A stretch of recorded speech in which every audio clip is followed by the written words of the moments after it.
Hey y'all. I wanted to go ahead and do a week 4 and 5 review of medical school. I know that I have been gone for a quick little minute. I just took an exam yesterday, so for the past 2 weeks I have been really deep into my books, so I really haven't TikTok really hasn't been on my mind, but y'all have been. I'm just like, I need to update my people. So I'm here, I'm back. And yeah, let's just get right into it.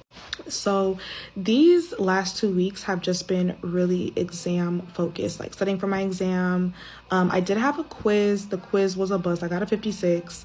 And before anybody's just like, oh, she showed us her first grade, but not her second because she failed. Like, y'all, as transparent as I've been, you really think a 56 on a 2% quiz is... No, I don't care about that. And I knew leaving that quiz, like, I failed.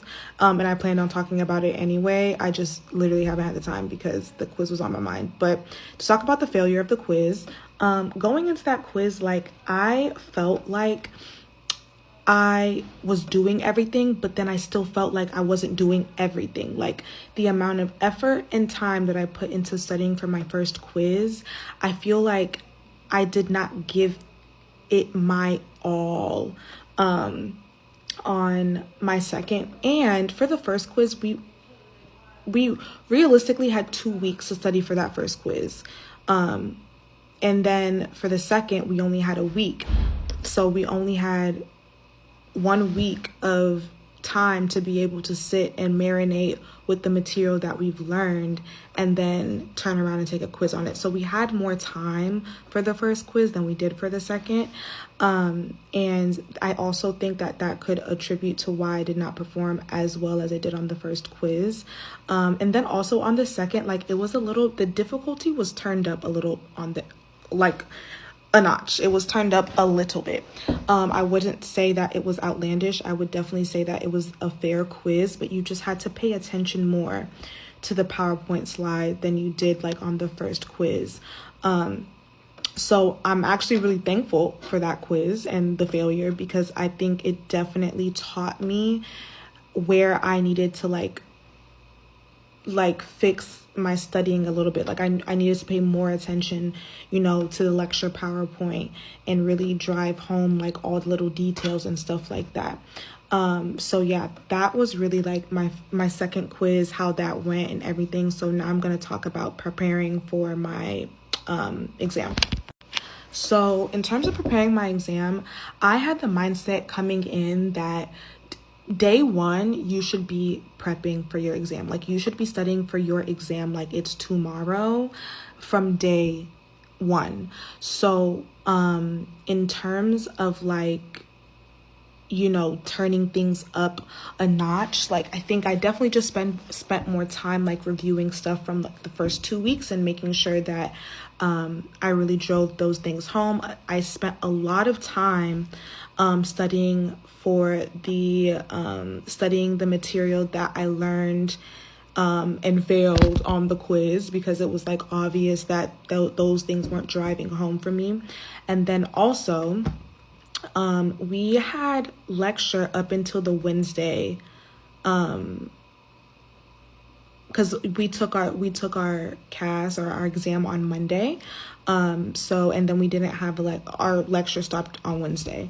So we had technically Thursday, Friday, Saturday, Sunday. We had 4 days to study for our exam.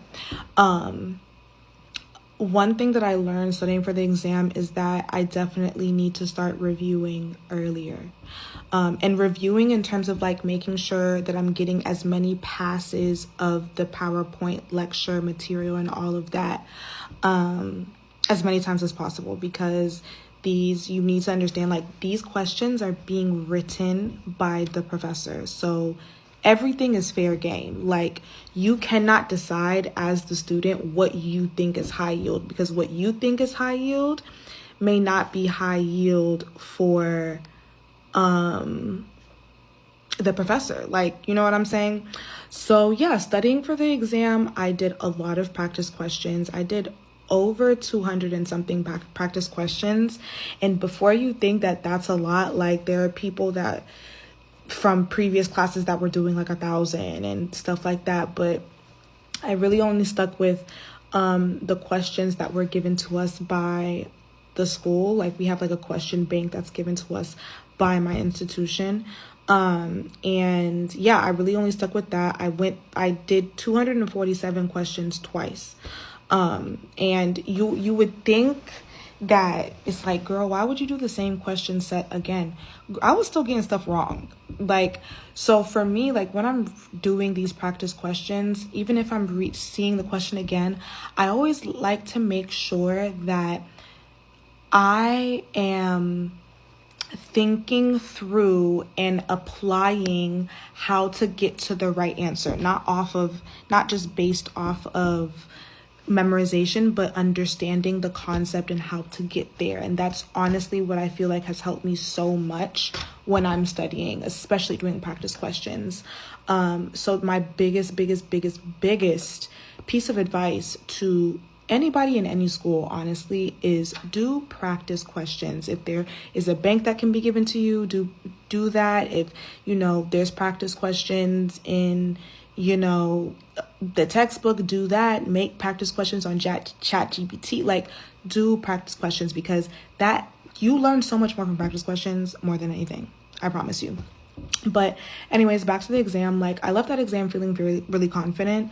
I definitely believe that I passed. What I passed with, I have no clue. Hopefully, by God's grace, tomorrow we'll get our grades.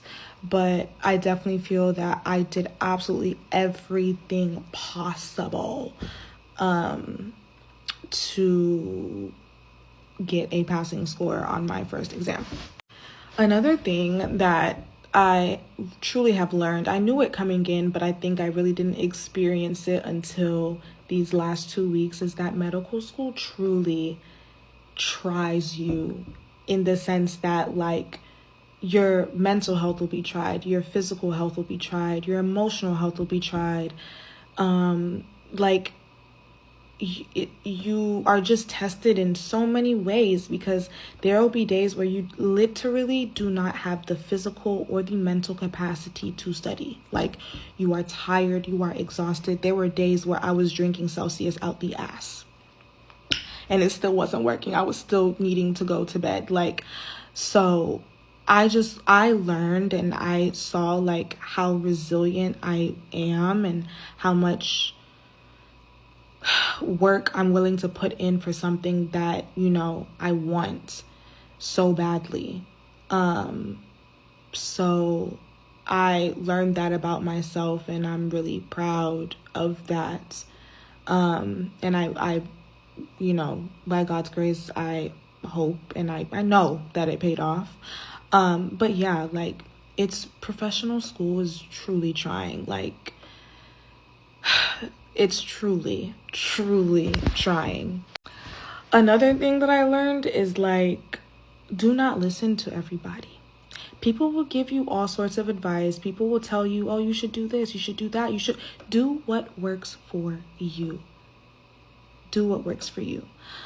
If I tried to do every question bank that people suggested, if I tried to do Scholar RX, if I tried to do this, if I tried to do that, if I use this, you need to do what works for you, because what works for somebody else is not going to work for you. And just block out the noise. Like, if you're somebody like me who has really, really bad anxiety, especially testing anxiety, like anxiety period when it comes to academia, do not listen to people. You should have headphones in, like, literally block out the noise, because you don't want your anxiety kicking in, especially the day or the days leading up to your exam. Honestly, that's really what the last 2 weeks have been. But thank you guys so much for your support. I'm so sorry that I have not been posting videos, but I will be back on my shiznai starting tomorrow. I'm not gonna leave y'all hanging like that, okay? No more. At least if I know I have an exam coming up, I will pre-record. But yeah, love you guys.